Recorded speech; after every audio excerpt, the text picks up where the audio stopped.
लेकिन तरतीब सीधी कर। पहले किन्ने बच्चे नहीं? मेरे 11 ਧੀਆਂ ਨੇ। 11 ਧੀਆਂ, 11 रहमतां अल्लाह दियां। सुभान अल्लाह। किन्ना अरसा होया विआह नूं? 10 साल।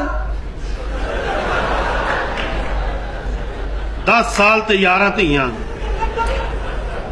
लगदी तो तू मासूम जी है, लेकिन साल तो छड़िया कोई नहीं है। अन्नी दिए विच 2 भी हुई ने। जुड़वा ये जुड़वा। हाँ नहीं होनियां सन। ठीक है 11 ਧੀਆਂ जी बाबा जी। ते हुण पुत्तर चाहिदा है। हाँ जी। सिर्फ पुत्तर दे चक्कर ਧੀਆਂ जम्मी गई हैं। की कर दी पर पुत्तर तो मेरा सोना रब दिंदा है। ਅਸੀਂ दुआ करांगे रब तेन पुत्तर देगा। ए दस बंदा की काम करदा ही? मेरा खामन मर गया है।